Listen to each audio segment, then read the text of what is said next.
નમસ્કાર, હું છું સરપંચ શ્રી રિપિન ગામિત, ગ્રામ પંચાયત ચિખલદા, તાલુકો વ્યારા, જિલ્લો તાપી।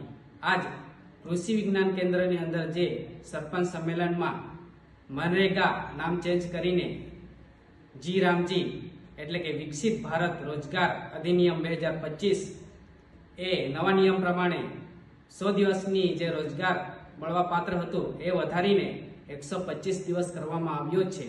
આની અંદર જોવા જઈએ તો પહેલા જે જૂનો નિયમ હતો એ પ્રમાણે લોકોને રોજગારી ભથ્થું મળવા પાત્ર ન હતું, પણ નવા નિયમ પ્રમાણે જે 15 દિવસની અંદર માંગણી કરવામાં આવે રોજગારની અને ત્યાર પછી જો રોજગાર ના મળે તો એઓને રોજગારી ભથ્થું મળવા પાત્ર છે।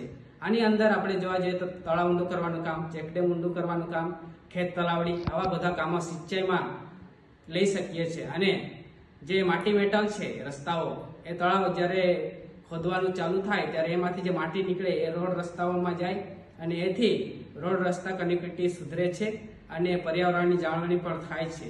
અને ખાસ જોવા જઈએ તો આજ જે 100 દિવસની રોજગારી છે એ 125 દિવસની આજીવિકા કરવામાં આવી છે ને આ નિયમ નથી, કાયદો છે અને કાયદા પ્રમાણે આજ 15 દિવસમાં જો રોજગાર ના મળે તો એ રોજગારી ભથ્થું લોકોને મળશે અને એ પ્રમાણે લોકો કામની માંગણી કરી શકે છે। જેમ કે વ્યક્તિગત કામો છે, વ્યક્તિગત કામોની અંદર જોવા જઈએ તો શૌચાલય લઈ શકાય છે, આંગણવાડી છે, પંચાયત ઘર છે, અલગ અલગ જોવા જઈએ તો કેટલ શેડ છે અને કોમ્પોસ્ટ પીટ છે, સોપ પીટ છે, સ્વચ્છતાને ધ્યાને લઈ એમ કરીને જે માળખું છે આખું પંચાયતનું, એ આખું માળખું સુધરે છે અને એથી પર્યાવરણની પણ જાળવણી થાય છે સ્વચ્છતાને ધ્યાને લઈ।